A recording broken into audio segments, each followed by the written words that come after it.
ഒരു കൊച്ച് ഡെയിലി പുറത്ത് പോയിട്ട് വരികയാണ്. എന്നിട്ട് ആ കൊച്ച് പറയണം അമ്മയുടെ അടുത്ത്, അമ്മേ ഈ ലോകം എന്തൊരു ചീത്ത ലോകമാണ് അമ്മേ. അപ്പം അമ്മ പറഞ്ഞു, എന്താ മോളെ അങ്ങനെ? ആരും എന്നെ നോക്കി ചിരിക്കുന്നില്ല. ഓ, അപ്പം അതാണ് നിന്റെ പ്രശ്നം, ഇത് അമ്മ പറഞ്ഞു. എന്നിട്ട് അമ്മ അവളോട് ചോദിച്ചു, നീ എത്ര പേരെ നോക്കി ചിരിച്ചു എന്ന് ചോദിച്ചു. അപ്പോഴാണ് അവൾ ആലോചിച്ചത്, അമ്മേ ഞാൻ ആരെയും നോക്കി ചിരിച്ചില്ല, ഞാൻ എല്ലാവരും എന്നെ നോക്കി ചിരിക്കണമെന്ന് ആഗ്രഹിച്ച് എല്ലാവരെയും ഇങ്ങനെ നോക്കിയിരിക്കുമായിരുന്നു, പക്ഷെ ഞാൻ ചിരിച്ചിട്ടില്ല എന്ന്. അപ്പം അമ്മ പറഞ്ഞു, നാളെ നീ ഒരു കാര്യം ചെയ്യും, നീ ഒരാളെ നോക്കി ചിരിക്കും. കൊച്ചതേപോലെ രാവിലെ സ്കൂളിൽ പോകാൻ റെഡിയായി, ബസ്സിൽ കയറി. അവൾ ബസ്സിൻ്റെ അടുത്ത് ഒരു സീറ്റിലിരിക്കാൻ പോയി, അവിടെ ഒരു അമ്മൂമ്മ ഇരിക്കുമായിരുന്നു. അമ്മൂമ്മനെ നോക്കി ചിരിച്ചു. അമ്മൂമ്മ ചിരിച്ചിട്ട് വാ മോളെ അടുത്തിരുന്നു.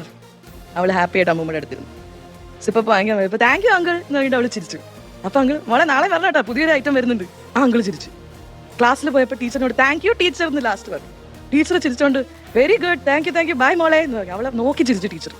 അതേപോലെ തിരിച്ചു വരുന്ന വഴിക്ക് അപ്പുറത്തെ വീട്ടിലെ ശാന്തയിടത്തി മുളക് ഉണക്കാൻ ഇട്ടുകൊണ്ടിരിക്കുകയായിരുന്നു. ചേച്ചി സുഖമല്ലേ എന്ന് ചോദിച്ചിട്ട് അവൾ നോക്കി ഒന്ന് കൈ കാണിച്ച് ചിരിച്ചു. ആ മോളെ അമ്മയുടെ അടുത്ത് അന്വേഷണം പറയണേ എന്ന് പറഞ്ഞു. അന്ന് അവൾ വീട്ടിൽ പോയിട്ട് അമ്മയുടെ അടുത്ത് പറഞ്ഞു, അമ്മേ ലോകം നല്ല ആട്ടാ, എല്ലാവരും ചിരിക്കുന്നു, എല്ലാവരും ഹാപ്പി, എല്ലാവരും എൻ്റെ ഫ്രണ്ട്സാന്ന് പറഞ്ഞു. ഇതാണ് ലൈഫ്.